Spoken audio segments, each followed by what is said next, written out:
A fost odată ca niciodată, într-un ocean vast și nemărginit, o corabie de pirați numită Orizontul de Aur. Capitanul său, un bărbat jovial și curios, pe nume Capitanul Martin, era cunoscut pentru spiritul său aventuros și inima lui generoasă. Barba lui groasă și creață era aproape la fel de faimoasă ca și râsul lui, care se auzea răsunând peste valuri în nopțile înstelate.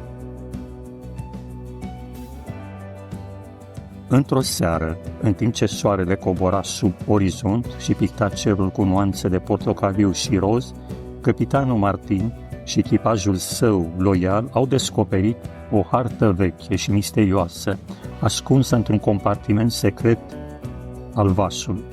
Harta era acoperită de simboluri ciudate și mesaje criptice.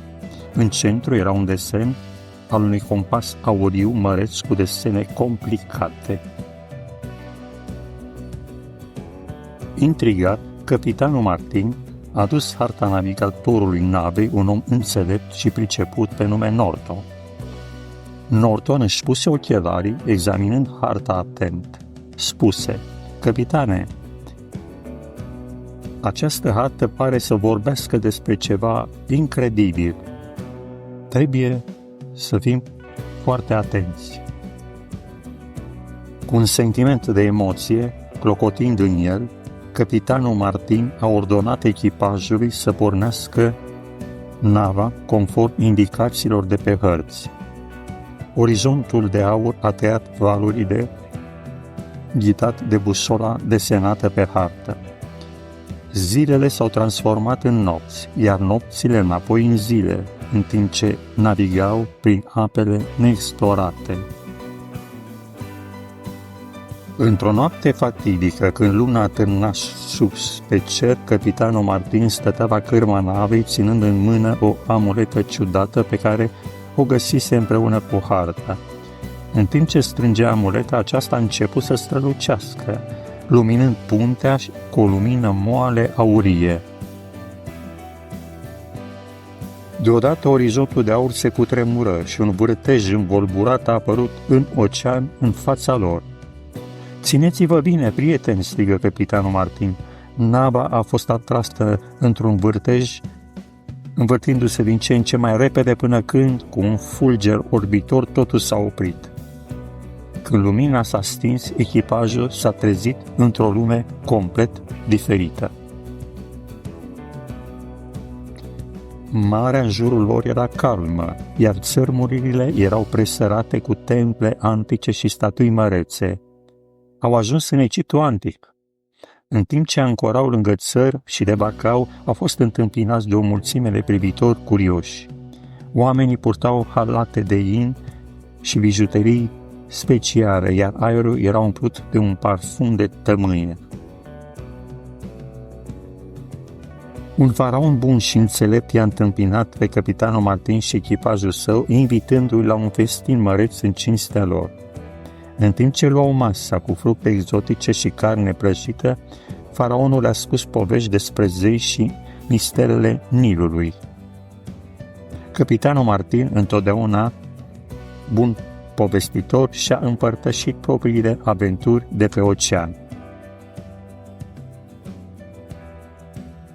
Înainte de a pleca, faraonul le-a dăruit o amuletă de carab auriu, despre care se spune că are puterea de a-i proteja și de a-i ghida. Cu mulțumiri din suflet, echipajul s-a întors pe orizontul de aur, pornind într-o nouă călătorie. În timp ce Capitanul Martin ținea crabul auriu, amuleta misterioasă de pe hartă a început să strălucească din nou. Vârtejul a reapărut, iar nava a fost dusă în alt timp și loc. De data aceasta s-au trezit în mijlocul unui mare regat medieval. Falnicul castel se profila deasupra lor cu standardele fluturând în briză. Cavalerii în armură strălucitoare se deplasau călare pe cai puternici, iar locuitorii orașului își desfășurau activitățile zilnice. Capitanul Martin și echipajul său a fost întâmpinați de binevoitorul rege Artur, care i-a invitat să rămână în așezarea lor numită Vinga. În timpul petrecut La Binga, echipajul s-a mirat de ospitalitatea cavalerilor și de frumusețea castelului. Au fost chiar martori la un turneu în care cavalerii curajoși s-au întrecut pentru onoare și glorie. Capitanul Martin a fost fascinat de poveștile lui Merlin, vrăjitorul înțelept și magic. Înainte de a pleca, Merlin i-a oferit capitanului Martin un toiag de cristal strălucitor, impregnat cu descântece, care să-i ajute în călătoria lor. Cu inimile recunoscătoare, echipajul a pornit din nou, pregătit pentru următoarea aventură. Amuleta a strălucit încă o dată, iar orizontul de aur a fost transportat prin timp din nou. De data aceasta s-a trezit pe străzile pline de viață din Florența, perioada Renașterii. Orașul era plin de sunetele artizanilor și ale comercianților, iar aerul era plin de parfum, de pâine proaspătă și de flori nemai văzute. Capitanul Martin și echipajul său au fost întâmpinați de nimeni altul decât de Leonardo da Vinci, genialul inventator și artist. Leonardo a fost fascinat la rândul lui de poveștile de călătorie în timp și a invitat la atelierul său. Acolo, el și-a prezentat invențiile incredibile și și-a împărtășit viziunile legate de viitor. Capitanul Martin a fost deosebit de captivat de un model de mașină zburătoare la care lucra Leonardo. Înainte de a pleca, acesta le-a dăruit un jurnal frumos ilustrat plin de schițe și idei care spera să îi ajute în viitoarele călătorii. Cu jurnalul ascuns în siguranță, echipajul a pornit din nou. Amuleta a strălucit, iar nava a fost transportată în câmpiile vaste și înzăpezite ale epocii vikingilor. Orizontul de aur a ancorat lângă o coastă accidentată unde a fost întâmpinat de un grup de războinici vikingi feroce, dar prietenoși. Vikingii l-au invitat pe capitanul Martin și echipajul său să li se alăture în sala lor mare, unde s-au ospătat cu tocane copioase și carne de focă.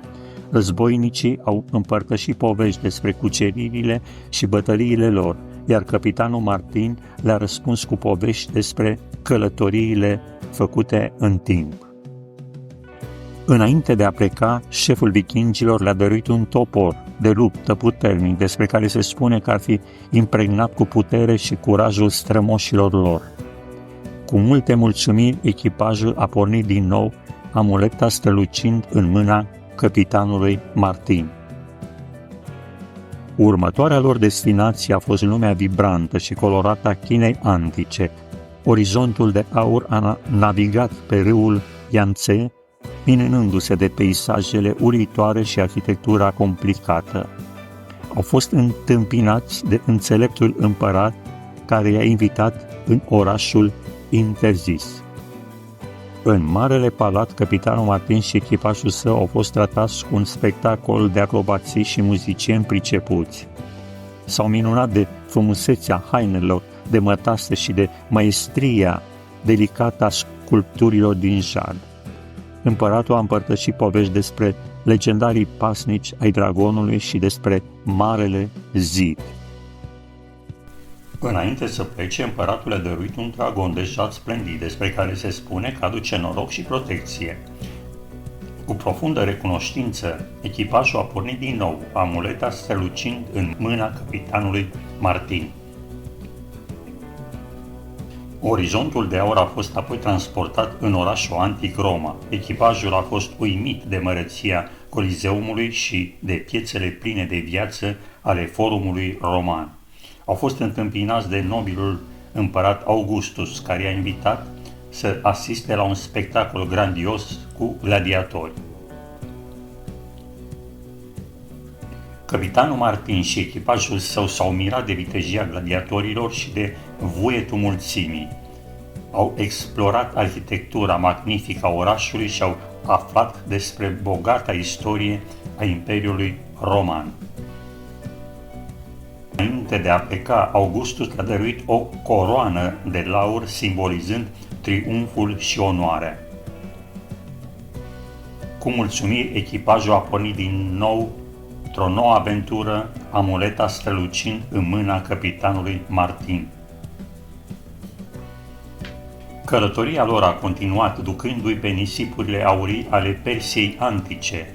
Orizontul de aur a ancorat lângă legendarul oraș Persepolis, unde au fost întâmpinat de înțeleptul și justul rege Darius. Regele i-a invitat să-și exploreze palatul și grădinile magnifice. Capitanul Martin și echipajul său au fost fascinați de frumusețea mozaicurilor complicate și de parfumul trandafirilor. Au învățat despre cultura și tradițiile bogate ale Imperiului Persan.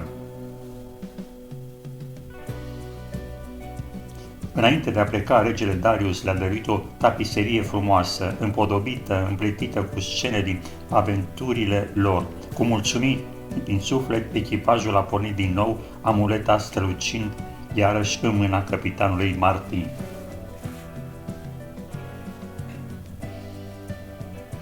Următoarea oprire a victoriei a fost portul plin de viață al Greciei antice.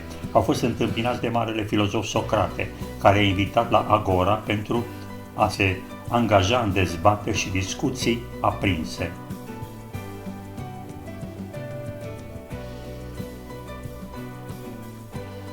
Capitanul Martin și echipajul său au fost fascinați de înțelepciunea și cunoștințele savanților greci.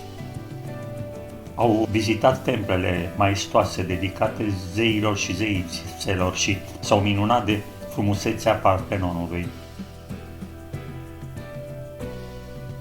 La plecare, Socrate le-a dăruit un sul plin cu învățăturile și filozofiile sale.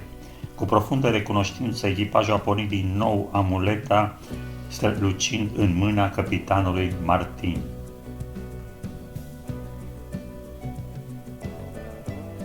Destinația lor finală a fost pământul mistic al maiașilor. Orizontul de aur a ancorat în apropierea orașului antic Tikal, unde au fost întâmpinați de înțeleptul și veneratul mare preot, care i-a invitat să asiste la o ceremonie sacră în cinstea zeilor. Capitanul Martin și echipajul său erau uimiți de măreția piramidelor și de frumusețea junglei care le înconjura. Ei au aflat despre calendarul maiaș și misterele astronomiei lor avansate. Înainte de a pleca, marele preot le-a dăruit o oglindă sacră obsidiană despre care se spune că deține secretele universului. Cu mulțumiri în suflet, echipajul a pornit din nou amuleta strălucind în mâna capitanului Martin.